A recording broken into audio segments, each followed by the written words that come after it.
বন্ধুরা বাড়িতে কেউ নাই, 2 বছর পরে গ্রামের বাড়িতে ফিরলাম। ফিরে দেখুন আমাদের বাড়িঘরের কি অবস্থা। এই যে এটা ছিল আমাদের উঠান, যেখানে সবসময় খেলাধুলা করা হতো। সেই উঠান সবুজ ঘাস দিয়ে এমনভাবে ভরে গেছে, মনে হয় এটা কোনো চাষের জমি। দেখুন এই যে ঘরের অবস্থা, ওই যে উপরের টিনের চালগুলো ভেঙে গেছে।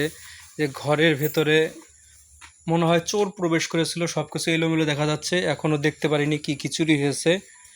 এই যে আমাদের ঘরগুলো দেখতে পাচ্ছেন, এই যে সব ভেঙে চুরে গেছে। বাড়িতে মানুষ না থাকলে যা হয়, বাড়ি ঘরের এমন অবস্থা যেমন একটা ভুতুড়ে পরিবেশ।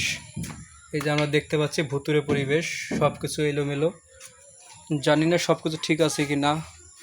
আমরা আসার সাথে সাথে দেখতে পাচ্ছি যে কিছু জিনিস এলোমেলো, মনে হয় কিছু জিনিস হারিয়ে গেছে, অনেক জিনিসগুলো পাচ্ছি না।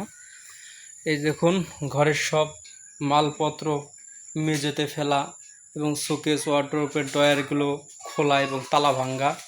এই যে ট্রাঙ্কটা খোলা, এদিকে ড্রামে দামি দামি কাপড় রেখে যাওয়া হয়েছিল। এই যে কাপড়গুলো দেখুন, ড্রামটা কেমন এলোমেলো হয়ে আছে।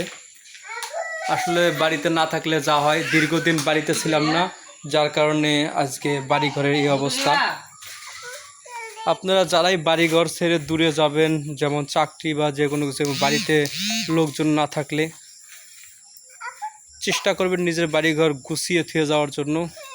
যদিও আমাদের টিনের ঘর এবং এলোমেলো থাকার কারণে আমরা ওইভাবে গোছাতে পারিনি।